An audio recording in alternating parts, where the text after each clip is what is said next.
रोजगार के सवाल पे बिना बात किए, छात्रों के भविष्य पे बिना बात किए किसी भी पार्लियामेंट का, किसी भी चुनाव का, किसी भी पार्टी का कोई मतलब नहीं है। हम जगह जगह नेताओं को भी घेर ले रहे हैं। पार्लियामेंट सत्र खुला है, हम उस दिन प्रोटेस्ट भी करेंगे और इस जो न्यू एजुकेशन पॉलिसी आया उसको रद्द करने और रोजगार के सवाल पे मोदी सरकार और नीतीश सरकार दोनों से हम लोग मांग कर रहे हैं कि पिछले शासनकाल में आपने कितने नौजवानों को रोजगार दिया और कितने नौजवानों का रोजगार छीना। इस पे आप व्हाइट पेपर लाइए जनता के सामने और उसमें हम फैसला करेंगे कि हम देश का नौजवान कहाँ जाएगा, क्या करेगा। अगर ऐसा नहीं करते हैं तो जहाँ भी चुनाव होगा, जैसे अभी बिहार में चुनाव आने वाला है, हम पूरी ताकत से पूरे 15 साल में शिक्षा रोजगार का जो हालत रहा है उसके सवाल पे हम इस सरकार को घेरेंगे। 17 तारीख को 17 सितंबर को मोदी जी का जन्मदिन है और मोदी जी इस आज़ाद भारत के पहले प्रधानमंत्री हैं जिनके कार्यकाल में बेरोजगारी इतना ज़्यादा है जितना पहले किसी भी प्रधानमंत्री के कार्यकाल में नहीं हुआ। इसलिए हम उनके जन्मदिन पे 17 तारीख को पूरे देश भर में हम पंचायत के स्तर पे हजारों पंचायत में हम लोग मसाल जुलूस निकालेंगे रोजगार का मांग करते हैं और उस दिन को हम लोगों ने राष्ट्रीय बेरोजगार दिवस के रूप में मनाने का फैसला लिया है। इसके अलावा 28 सितंबर को भगत सिंह का जन्मदिन है। इस मौके पे हम लोग पूरे देश भर में रोजी रोटी रोजगार दिवस मनाएंगे और भगत सिंह अम्बेडकर के विचारों पे जो आज की सरकारें हमला कर रही है उस विचारों को साथ में रखते हुए हम पूरे देश भर में मार्च आए। मसला ये है कि जब देश के छात्र और नौजवान शिक्षा रोजगार की बात कर रहे हैं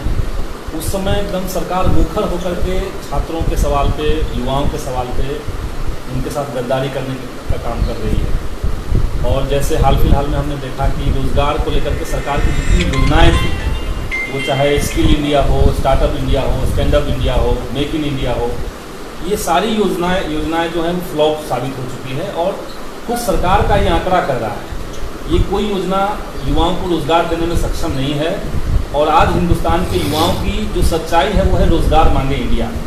कोई और इंडिया का कार्यक्रम नहीं चल रहा है, सिर्फ रोजगार मांगे इंडिया चल रहा है। और इसी के तहत हम लोगों ने देश भर के तकरीबन 100 से ज़्यादा जो छात्र युवा संगठन हैं, जो आंदोलन की ताकतें हैं, जो इलेक्टेड रिप्रेजेंटेशन है स्टूडेंट यूनियन का, उन सबको एक प्लान पे ला करके, एक प्लेटफॉर्म पर ला करके हम लोगों ने ये अभियान की शुरुआत की है जिसमें 5 तारीख का हम लोगों ने कॉल दिया। दूसरा एक बड़ा मामला है अभी के समय में छात्रों की परीक्षा का। अभी सरकार जिस तरीके से अड़ी हुई है इस पूरे लॉकडाउन के समय में, महामारी के समय में, जबकि कोरोना का संक्रमण प्रतिदिन जो है वो 1 लाख के आसपास जा चुका है और ऐसे में सरकार जो है वो पेन पेपर एग्ज़ाम लेने की बात कर रही है। और हमने देखा कि नीट जो एग्ज़ाम होता है, कंबाइंड एग्ज़ाम होता है नीट का मेडिकल के लिए, उसके 16 लाख छात्रों ने सरकार से आवेदन किया कि आप लोग एग्ज़ाम को पोस्टपोन कीजिए, लेकिन सरकार नहीं मान रही है और 13 सितंबर को एक स्लॉट में 16 लाख बच्चों को बैठा करके एग्ज़ाम लेने की बात चल रही है। बिहार में तकरीबन 90 हज़ार से ज़्यादा स्टूडेंट्स इसमें हैं और सिर्फ 2 ज़िले हैं, पटना और गया, जहाँ पे उनका एग्ज़ाम का सेंटर पड़ा हुआ है।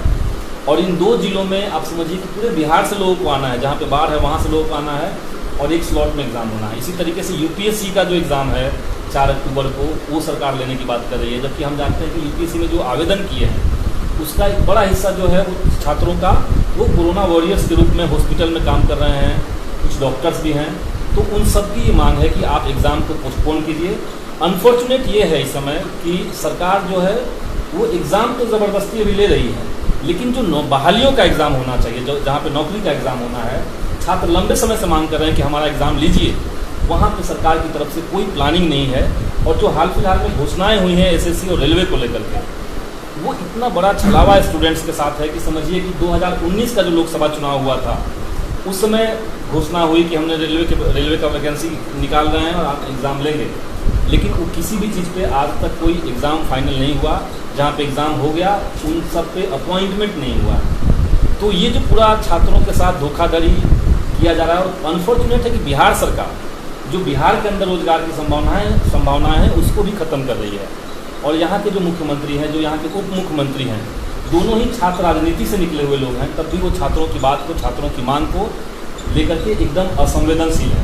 इसीलिए हम लोगों ने 14 तारीख को, 17 तारीख को और 28 तारीख को कार्यक्रम लिया है और हम बिहार के तमाम छात्रों और नौजवानों से ये अपील करेंगे